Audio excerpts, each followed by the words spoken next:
నా పేరు సక్కరి సుజాత, మాది కడితోట గ్రామం. నేను విశ్వనారాయణ వొకేషనల్ జూనియర్ కాలేజ్లో నా ఇంటర్ పూర్తి చేసుకున్నాను. నేను చేసిన కోర్స్ వచ్చేసి MPHW multipurpose health worker female. నేను ఫస్ట్ ఇయర్లో 500కి 495 సాధించాను. అదేవిధంగా సెకండ్ ఇయర్లో కూడా 1000కి 991 సాధించాను. నా భర్త పేరు వచ్చేసి లాల్ చెరువు జయరాం, మా అత్తగారు మా మావయ్య గారు. మా భర్త వృత్తి వచ్చేసి ఆటో నడిపేవారు. తన వృత్తి ఆటో అయినప్పటికీ నన్ను చాలా ప్రోత్సహించి చదివించారు. నాకు చాలా ఆనందంగా ఉంది, సంతోషంగా ఉంది. నా లక్ష్యం వచ్చేసి త్వరలోనే, వీలైనంత త్వరలో గవర్నమెంట్ జాబ్ కొట్టాలని నా ఆశ.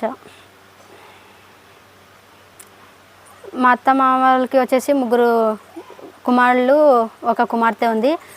వాళ్ళు కూడా ఇంటర్లోనే వాళ్ళ చదువులను డ్రాప్అవుట్ చేసుకున్నారు.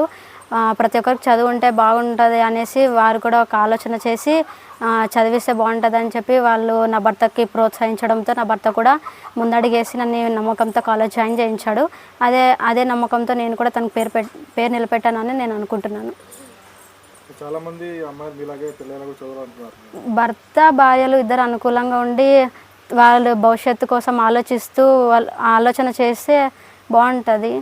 ప్రతి ఒక్కరూ అట్లా ఆలోచించే భర్తలు ఉండాలని కోరుకుంటున్నాను. నేను కూడా ఆ అవకాశం, అదృష్టం నాకు దక్కింది. నేను సంతోషంగా ఉన్నా. నా పేరు సుజాత. కాలేజ్లో ముఖ్యంగా అయితే అక్కడ వచ్చే ప్రతి విద్యార్థి పేదరిక కుటుంబం నుంచి వచ్చిన వారే. ప్రతి ఒక్కరికి వాళ్ళు ఫీజు విషయంలో చాలా సహాయం చేశారు ప్రిన్సిపల్ మల్లికార్జున సార్ గారు. అదేవిధంగా మాకు వచ్చేటువంటి లెక్చరర్ సార్స్ ఒక అన్నల్లాగా, మేడమ్స్ అయితే ఒక సిస్టర్ లాగా ప్రతి డౌట్ని క్లారిఫికేషన్ చేసే పద్ధతి కూడా చాలా బాగా నచ్చింది నాకు. వారు మాతో మూవ్ అయ్యే పద్ధతి కానీ, వారు మాకు ఎక్స్ప్లెయిన్ చేసే పద్ధతి కానీ, ఎడ్యుకేషన్ పరంగా అయితే చాలా బాగుంది. మిగతా ఆర్థికంగా సాయం చేయడంలో కూడా చాలా బాగుంది.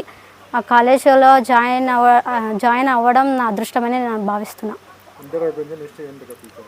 ఇప్పుడు నేనైతే ఇంటర్ కంప్లీట్ చేసుకున్నాను. BSc చేయడానికి అవకాశం ఉంది. కాకపోతే 4 years హాస్టల్లోనే ఉండి చదవాలి అంటున్నారు. ఫ్రీ సీట్ వచ్చినప్పటికీ హాస్టల్ ఫీజు 1 lakh అవుతుందని చెప్తున్నారు. సో నాకు ఫైనాన్షియల్గా ఇంకా స్టేబుల్గా లేదు కాబట్టి JNM అయితే చేయాలనుకుంటున్నా.